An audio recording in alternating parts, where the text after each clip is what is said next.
एक महाराज जी वृंदावन में थे, तो वो रोज शाम को प्रवचन करते थे। तो एक दिन प्रवचन करते हुए ठाकुर जी के रूप का वर्णन कर रहे थे। बोले ठाकुर जी भांडीर वन में गैया चराने जाते हैं, पीताम्बरी पहन करके जाते हैं, मोर मुकुट पहनते हैं, कानों में ऐसे कुंडल पहनते हैं, आदि आदि सब रूप का वर्णन कर रहे थे। तो उनके सारे शिष्य बैठ करके सुन रहे थे। उन शिष्यों में सबसे पीछे बैठा था उनकी गौशाला में गायों की सेवा करने वाला ग्वारिया। और वो ग्वारिया इतना सीधा था, इतना भोला था कि सब लोग उसको प्यार से भोंदू बुलाते थे। क्या बुलाते थे? भोंदू किसको कहते हैं? जो बहुत भोला होता है उसको भोंदू कहा जाता है। तो गुरुदेव तो प्रवचन करते थे, लेकिन भोंदू जो था ना, उसको ऐसा लगता था कि गुरुजी कोई 2-3 हजार साल पुरानी कथा नहीं सुना रहे हैं, शायद रोज ऐसी लीला होती है वृंदावन में और गुरुजी हमारे उसी को सुना रहे हैं। आज जब गुरुजी ने बताया भांडीर वन में ठाकुर जी गैया चराने के लिए जाते हैं, भोंदू ने जैसे ही सुना, सुन करके भोंदू को लगा मैं भी तो भांडीर वन जाता हूं गैया चराने। अरे उसी भांडीर वन में मैं भी गैया चराने जाता हूं और गुरुजी बता रहे हैं उसी भांडीर वन में ठाकुर जी गैया चराते हैं, लेकिन मुझको तो कभी दिखे नहीं। शायद मैंने कभी ध्यान नहीं दिया होगा। अब गुरुजी ने बता दिया, अब कल से भांडीर वन जाऊंगा तो वहां खोजूंगा, ठाकुर जी भी आते हैं, गुरुजी बता रहे हैं। उसका इतना विश्वास गुरुजी की बात पर कि उसको लगा कि ठाकुर जी आज भी आते हैं भांडीर वन। अगले दिन गैया चराने के लिए भांडीर वन गया, तो भांडीर वन में गैया सब घूमने लगी और वो यत्र तत्र सर्वत्र वृक्षों के नीचे, सघन कुंजों में, जंगलों में जाके ठाकुर जी को खोजने लगा। गुरुजी हमारे झूठ नहीं बोलते, गुरुजी सही बोल रहे हैं, यहीं पर गैया चराने आते हैं ठाकुर जी। अरे मैं ही अभागा हूं, मैं ही ठाकुर जी को नहीं देख पा रहा, लेकिन ठाकुर जी यहीं कहीं होंगे। अब उसका इतना भोलापन, इतना सीधापन, वो सब जगह ढूंढ रहा था ठाकुर जी को, तो ठाकुर जी से रुका नहीं गया। अकेले जान भोंदू को अपनी गायों के समूह को लेकर के, तभी भोंदू देखता है कि सामने से विशाल गायों का समूह आ रहा है और उस गाय के समूह के मध्य में श्याम वर्ण के पीतांबरी पहने हुए ठाकुर जी उसकी ओर आ रहे हैं। ठाकुर जी को अपनी ओर आते देख भोंदू तो नाचने लगा, निमग्न हो गया, भाव में भर गया। कटाक्ष नेत्र ठाकुर जी के, सुंदर कपोल, मधुर मुस्कान, घुंघराले केश, मोर मुकुट सिर पर, पीतांबरी पहने हुए, चंदन की सुगंधी महकते हुए ठाकुर जी गैया चराते हुए आ रहे हैं। भोंदू ने जैसे ही उसको देखा निमग्न हो गया। ठाकुर जी आकर के भोंदू के पास बैठ गए। अब भोंदू और ठाकुर दोनों एक दूसरे को देखें। भोंदू बोला, आप वही श्याम सुंदर हो ना जिनके बारे में हमारे गुरुजी सुनाते हैं? ठाकुर जी बोले, हाँ हम वही श्याम सुंदर हैं। बोले, अच्छा, हमारे गुरुजी आपके रूप का वर्णन करते हैं तो लगता है आप कितने सुंदर होंगे, लेकिन आज आपको देखकर के ऐसा लग रहा है कि हमारे गुरुजी जो बताते हैं उससे लाख गुना ज्यादा सुंदर हो आप। बड़े प्यारे हो ठाकुर जी। ठाकुर जी बोले, अब केवल बात ही बनाते रहोगे, कुछ खिलाओगे पिलाओगे भी हमको? भोंदू बोला, आप मेरे हाथ का खाओगे? बोले, हाँ हाँ हम खाएंगे, तुम खिलाओ। तो भोंदू पोटली में बांध के 2-4 रोटी ले गया था, ठाकुर जी के सामने प्रस्तुत कर दी। ठाकुर जी ने प्रेम से पाया। अब सारी रोटी भोंदू की खा गए और फिर भोंदू से बोले, और खिलाओ। भोंदू बोला, ये मैं तो 2 ही रोटी लाया था, इससे ज्यादा मैं खाता नहीं हूं। ठाकुर जी बोले, कल से और रोटी लाना, हमको भूख लगती है। और ठाकुर जी अपनी गैया लेके चले गए, भोंदू अपनी गैया लेके चला गया। भोंदू को लगा ठाकुर जी ऐसे ही आते हैं, सबसे मिलते हैं, वो तो मेरा ही दुर्भाग्य था जो इतने साल बाद मुझको मिले हैं। भोंदू ने आकर के किसी को कुछ नहीं बताया, उसने गुरुजी से भी कोई चर्चा नहीं की।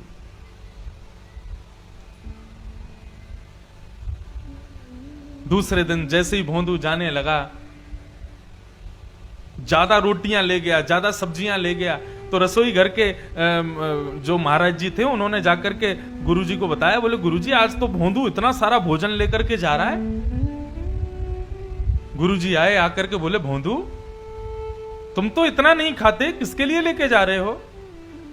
तो भोंदू ने सहज भाव से कहा, बोले, गुरुजी मैंने आपको बताया नहीं, लेकिन मैं जहां गैया चराने जाता हूं ना भांडीर वन में, वहां ठाकुर जी भी आते हैं अपनी गैयाओं के साथ। कल आए थे मेरे से रोटी मांग रहे थे तो मैंने 2 रोटी खिला दी, तो ठाकुर जी को कम लगी, इसलिए मैं ज्यादा लेके जा रहा हूं। तो ये ज्यादा पुरानी नहीं, 60-70 वर्ष पुरानी बात है। गुरुजी बोले, भोंदू कौन आता है भांडीर वन में? बोले ठाकुर जी आते हैं। बोले कौन से ठाकुर जी? बोले वही ठाकुर जी जिनकी आप कथा सुनाते हो। गुरुजी बोले सच में ठाकुर जी आते हैं? बोले हाँ। अच्छा बता तो सही कैसे दिखते हैं वो? ऐसे कोई बालक मुकुट उकुट पहन के आ गया होगा, तुझको पागल बना रहा होगा? बोले नहीं गुरुजी, मैं बताता हूं ना, बिल्कुल कमल जैसे उनके नेत्र हैं, जब वो मुस्कुराते हैं तो ऐसा लगता है मोतियों जैसे उनके दांत हैं, कानों में ऐसा कुंडल पहनते हैं, और गुरुजी सबसे बड़ी बात, वे जब चलते हैं ना तो वो बाकी अदा से चलते हैं, और उनके पैर जब पृथ्वी पर पड़ते हैं ना, उसके बाद जब जैसी पैर हटाते हैं तो पृथ्वी पर एक अद्भुत सी सुगंधी सी उगने लगती है, एक अद्भुत सा दृश्य प्रकट हो जाता है पृथ्वी पर। पीली पीतांबरी पहनते हैं, चंदन की सुगंधी आती है, गुरुजी बहुत सुंदर लगते हैं ठाकुर जी। बंधुओं, जो सीधे लोग होते हैं ना वो झूठ नहीं बोलते, चतुर लोग झूठ बोलते हैं। गुरुजी ने मन में विचार किया, कोई और मुझसे कहता तो मैं मानता नहीं, लेकिन भोंदू इतना सीधा है, ये झूठ नहीं बोल सकता। भोंदू के मुख से ठाकुर जी के बारे में सुनकर के गुरुजी के नेत्र सजल हो गए, और वे कहने लगे, भोंदू आज ठाकुर जी आएंगे मिलने के लिए? बोले हाँ आएंगे गुरुजी। तो बोले आज जब ठाकुर जी आए ना तो ठाकुर जी से कहना कि तुम्हारे गुरुजी ने उनको बुलाया, उनको यहां लेकर के आना, यदि आ जाएं तो। बोले अरे गुरुजी मैं लेके आऊं उनको? बोले हाँ तुम लेके आना। अब भोंदू को यहां भी ये लग रहा है कि गुरुकुल में इतने सारे चेले पढ़ते हैं गुरुजी के, मेरे से भी ज्यादा विद्वान चेले रहते हैं, गुरुजी किसी को भी कह सकते थे कि ठाकुर जी को ले आओ, लेकिन मुझसे ही क्यों कहा? उसको अब भी ये विश्वास नहीं हो रहा कि ठाकुर जी केवल उसी से मिलते हैं। उसको लगा सबसे ही मिलते होंगे, लेकिन गुरुजी ने मेरे को योग्य जान के मुझसे कहा कि ठाकुर जी को लेके आना। भोंदू तो नाचता गाता हुआ पहुंच गया भांडीर वन।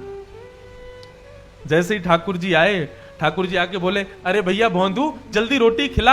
अब भोंदू तो तैयारी करने लगा, पत्तल में रोटी रखने लगा, गुड़ रखने लगा, अचार रखने लगा, दही रखने लगा, और रखते रखते बोलने लगा, ठाकुर जी आज एक प्रार्थना करूं? बोले हाँ बोलो। बोले हमारे गुरुजी आपसे मिलना चाहते हैं, आप हमारे साथ आज हमारे गुरुकुल चलोगे? ठाकुर जी बोले, देख हम तेरे सखा हैं, तेरे मित्र हैं, तेरे गुरुजी से हमको कोई मतलब नहीं है, तुझसे मिलेंगे, तेरे संग बैठेंगे, तेरे संग खाएंगे, तेरे संग रहेंगे, लेकिन गुरुजी से नहीं मिलेंगे हम। चरण पकड़ लिए भोंदू ने, बोले वो मेरे गुरुजी हैं, मैं तो आपको जानता ही नहीं था, मैं तो इतने वर्षों से यहां गैया चराने आ रहा हूं, लेकिन मैंने कभी आपको देखा ही नहीं। गुरुजी ने बताया कि भांडीर वन आप आते हो गैया चराने, तभी तो मैंने आपको देखा। जिन गुरुजी ने आपसे मिलवाया, जिन गुरुजी ने आपके बारे में बताया, जिन गुरुजी ने मुझे आपके योग्य बनाया, वो गुरुजी आपको बुला रहे हैं, आप मना मत करो ना, चलो ना मेरे साथ। ठाकुर जी बोले, देख भोंदू तू जो कहेगा सब करेंगे, लेकिन ये तेरे अलावा हम किसी से नहीं मिलेंगे, और चाहे तेरे गुरुजी हो चाहे गुरुजी के भी पिताजी हो, हम तुझसे ही मिलेंगे बस। ठाकुर जी रोटी खा रहे थे बढ़िया गुड़ के साथ में, तो भोंदू ने हाथ से रोटी छिना ली, बोले तो ये भी मत खाओ, ये भी गुरुजी की है। और पत्तल भी उठा ली, बोले ये भी छोड़ो, ये भी गुरुजी के यहाँ की बनी है, ये भी क्यों खा रहे हो? और सुनो ठाकुर जी, आपको मुझसे ही मिलना है, मेरे अलावा किसी से नहीं मिलना, तो मेरी भी वचन सुन लीजिए, मुझे इस योग्य गुरुजी ने बनाया, और यदि गुरुजी से नहीं मिलोगे तो कल से यहां मत आना, मैं भी आपसे नहीं मिलूंगा। ठाकुर जी बोले, तू अभी जानता नहीं है, बड़े बड़े लोग त्रिलोकीनाथ के दर्शन के लिए हिमालय पर जाके तपस्या करते हैं, तब जाके मेरा दर्शन मिलता है, और हम तेरे सामने इतनी सहजता से बैठे, तू कह रहा कल से मिलेगा नहीं? भोंदू बोला, मैंने तपस्या नहीं की, मैंने अपने गुरु की सेवा की, तो इसका मतलब यह सिद्ध हो गया कि लोग 1000 वर्ष तपस्या करके आपका दर्शन करते हैं, लेकिन मेरे गुरुजी के चरणों में 1000 वर्षों के समान तपस्या का फल है, मैं उनको प्रणाम करता हूं और उससे मुझे आपके दर्शन हो जाते हैं। ऐसे गुरु को क्यों नहीं मिलोगे आप?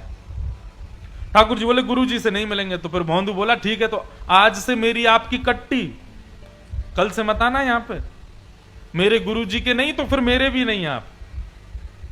और भोंदू ने अपना सारी सामग्री उठाई, सारी गैयाओं को इकट्ठा किया और जाने लगा वहां से, भगवान को छोड़ जाने लगा। भगवान बोले अरे भोंदू रुक तो जा। बोले अब तो मैं तभी रुकूंगा जब आप मुझे वचन दोगे कि मेरे गुरुजी से मिलोगे। अगर आप ये वचन नहीं दोगे तो मैं नहीं मिलूंगा, मैं नहीं रुकूंगा।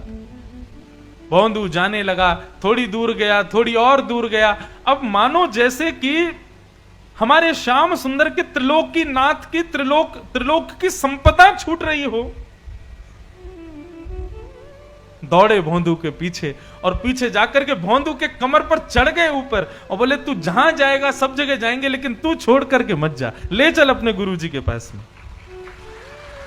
और आज आश्रम में बैठे गुरुजी राह तक रहे थे कि भोंदू आ रहा होगा गैया लेकर के। तभी क्या देखते हैं, असंख्य गायों का झुंड आ रहा है और उन असंख्य गायों के झुंड के बीच में भोंदू अपने कमर पर ठाकुर जी को उठा करके ला रहा है।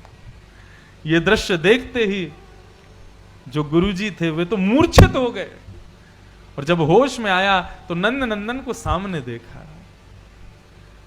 उठते ही जैसे ही ठाकुर जी को देखा, ठाकुर जी को प्रणाम नहीं किया, पहले भोंदू को प्रणाम किया। बोले तेरी भक्ति को प्रणाम करता हूं भोंदू, तेरी इतनी सरलता, इतनी सहजता, इतनी कोमलता कि तेरा नाम भी कोई तेरे को नहीं बुलाता, सब तेरे को भोंदू भोंदू बुलाते, इतना सीधा है तू। आज तेरे वशीभूत होकर के त्रिलोक की नाथ मेरे आश्रम चल के आए हैं। ये सत्य घटना है वृंदावन की।